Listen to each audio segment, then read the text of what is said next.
Joseph's Good Fortune. Heaven Letter Number 5116. November 27, 2014.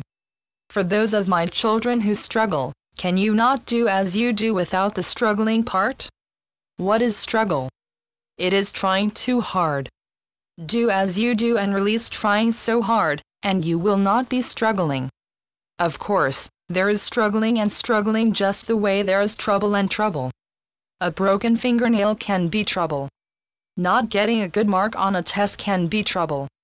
Having a car accident is another breed of trouble. How related is trouble to worrying? You decide something is trouble, and perhaps you add an overtone of stormy weather.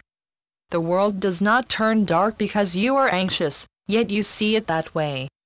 You live in what is called the relative world, and relative means that everything is by comparison.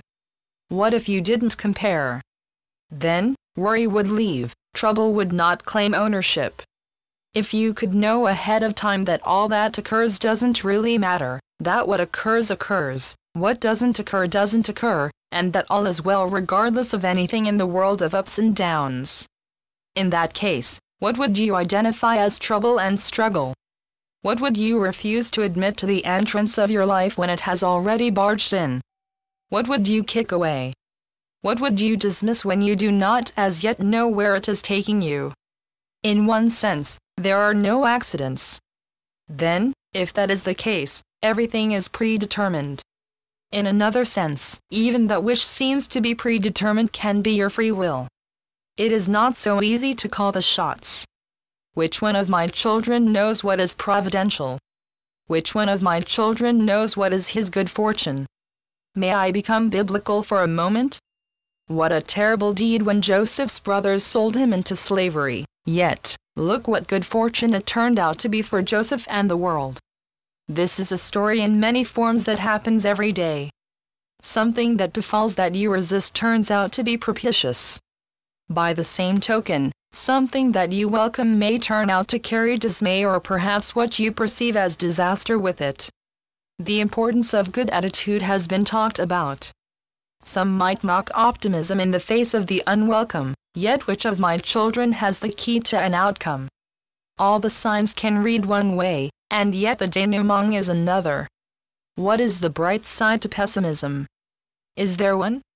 What is pessimism worth? Does it have a value? All I can see to pessimism that is positive is that you can then smack your thigh and say you were right, that you knew all along that no good would come from something. If you want to be prophetic on the sunny side. Be mistaken if you have to be. So what? Or on the side of good news, beloveds.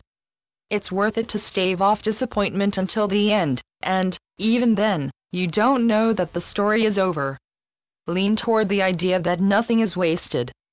Doesn't science say something like that? Do not think that receptivity is wasted.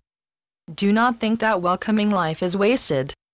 Do not think that loving life is wasted. What occurs in life is what occurs in life. Your outer life is by far not the whole story.